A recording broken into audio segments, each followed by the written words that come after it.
Today we're going to learn how to estimate multiplying fractions. Now I know you guys are all like, ooh, estimating, I hate estimating, but it's really not that bad. Remember, when we are estimating, we're not finding an exact answer. Estimating is supposed to be easier. So I'm going to teach you a real easy, straightforward way to be able to find your answers estimating multiplying fractions. And remember, the word products means the answer to a multiplication problem.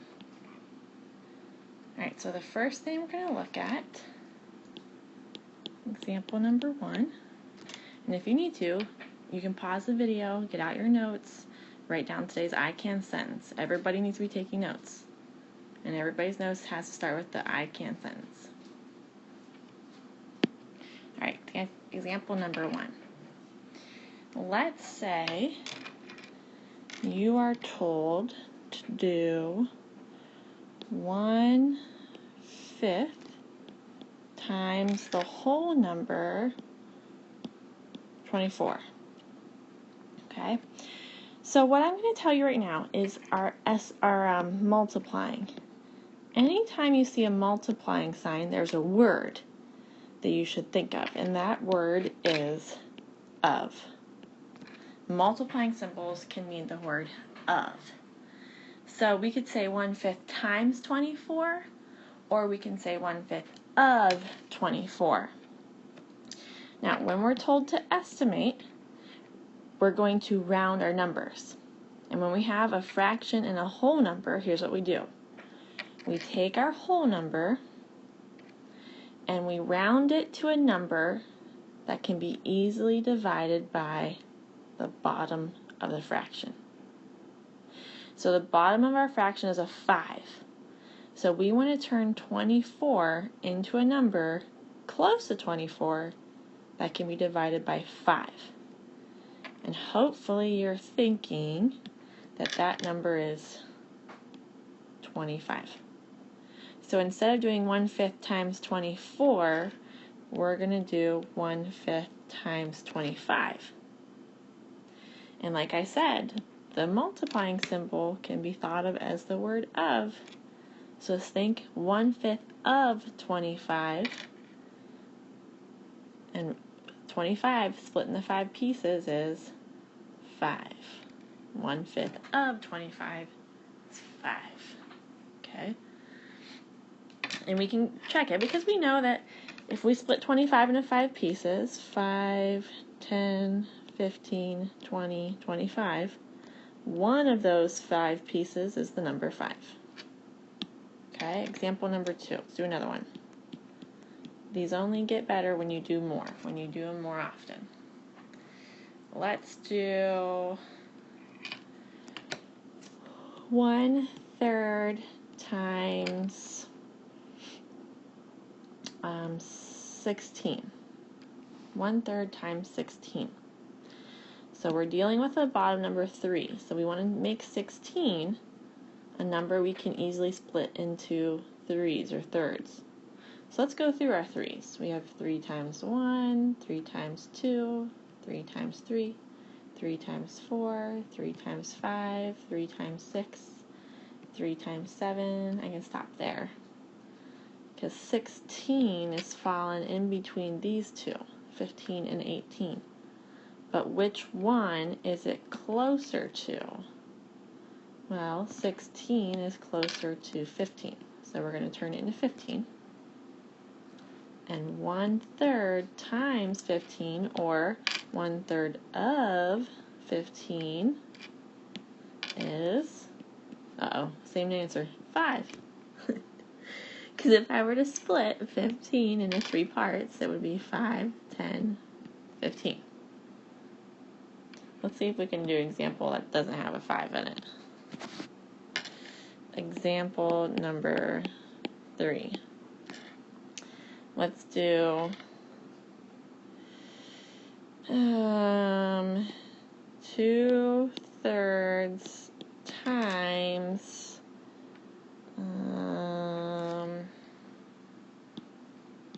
22. Okay, and we're going to estimate this.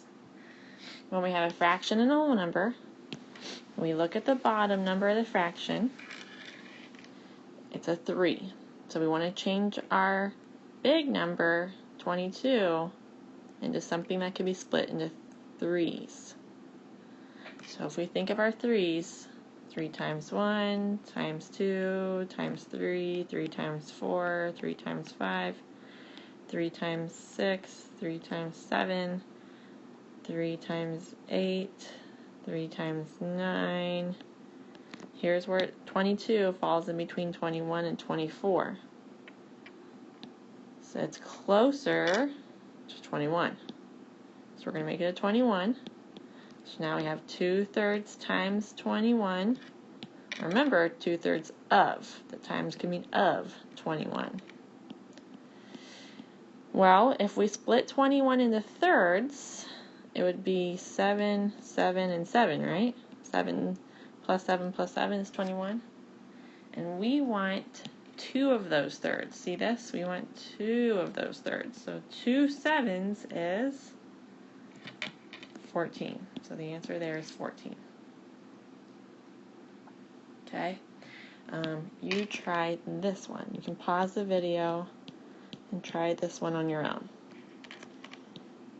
3/4 times 11. So pause the video now, try it, and when you're done, play the video and see if you got it right.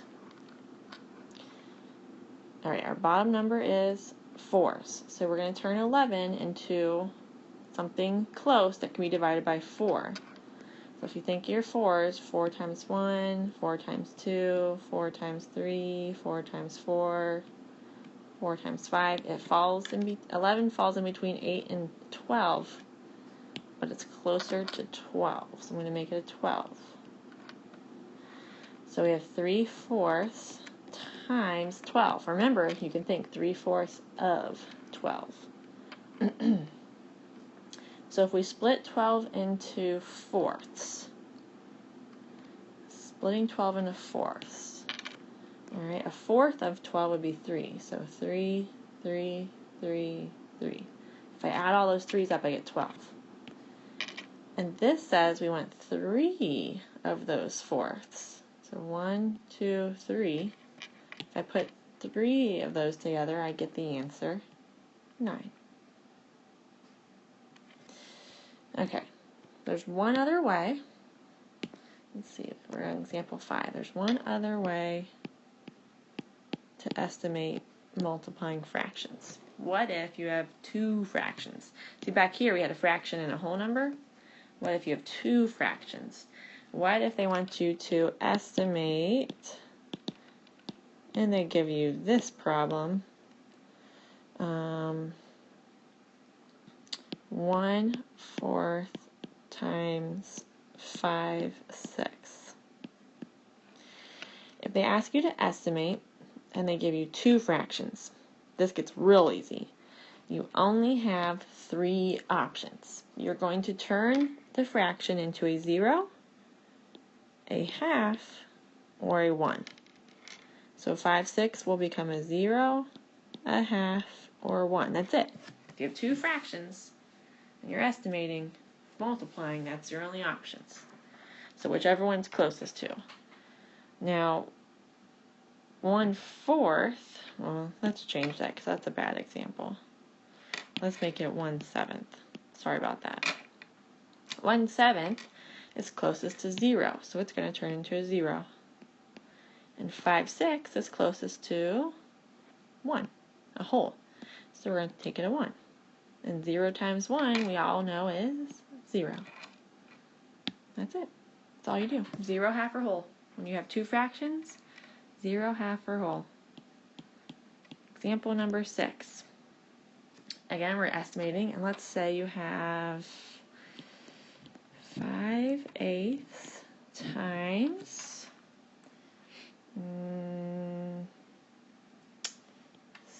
7/9. Okay. Again, our options are 0, half, or whole. 0, half, or whole, because we have 2 fractions. Okay. So 5/8. You should be recognizing that that is closest to a half, because a half is 4/8. Okay, 7/9 is almost 9/9, so it's almost 1 whole. So half times 1. You can think about this 2 ways. 1 times anything is that same number. Or you could go back to think of that of word. Half of 1 is a half. Alright, so 1 times anything is the same number, and half of 1 is a half, so our answer is 1/2. Okay, last example. Example number 7. Okay. Let's say you have, let's make this a challenge one.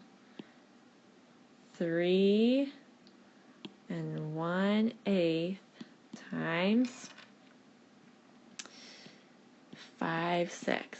And estimate it. I want you to estimate it. So pause the video, try it, and play the video when you're done to see if you got it right. Okay, I'm going to address just the 5/6 because it's the easiest one right now. We're going to make it 0, half, or whole. 5/6 is almost 6/6, which is a whole, so we're going to turn this into 1. Now look at 3 1/8. That's not a whole number, it's a mixed number. So we're still on the 0, half, or whole way.